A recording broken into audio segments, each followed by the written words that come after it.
Dievo artumas. Kai tu pasakei, ieškokite mano veido, mano širdis tau atsakė. Tavo veido Viešpatie, aš ieškosiu. Psalmyno 27 skyrius, 8 eilutė. Kuo mes tikime? Į kareivijų Viešpatį, į karalių karalių, į dangaus ir žemės kūrėją. Prieš jį kiekviena problema yra tik lašas jūroje. Jis, kuris laiko visą visatą savo rankose, ją kontroliuoja ir valdo. Mato mūsų problemą kitomis akimis nei mes. Jam tai tik mažmožis, kuriam reikia padėti.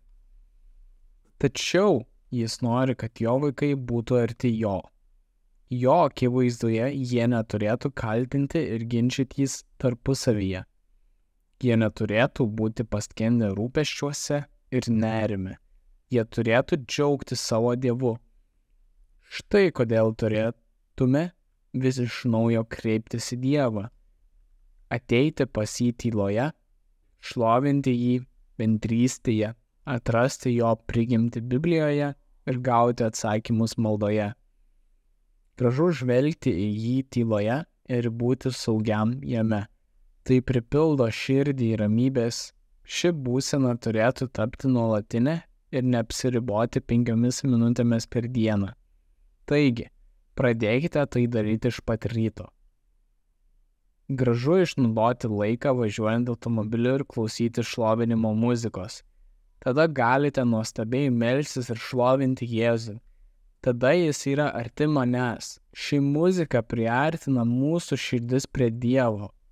Aš taip pat galiu giedoti kartu su dainos žodžiais, arba savo žodžiais, arba maldos kalba. Dievas yra šalia. Neturėtume sustoti ties Dievo šlovinimu, bet žengti dar vieną žingsnį toliau ir užtarti kitus žmones. Tai patinka Dievui. Kaip manote, argi jei taip kreipsitės į Dievą, jis nepadarys mums daug dalykų ir neišlies savo palaiminimu? Taip, jis yra turtingas Dievas, kuris mėgsta duoti. Ačiū tau, Jėzau. Tu nupirkai mane už didelę kainą ir dabar priklausau Dievo šeimai. Taip, noriu garbinti Tėvą ir giedoti jam šlovę. Ačiū tau, kad esi arti manęs ir padedi man visose dalykuose.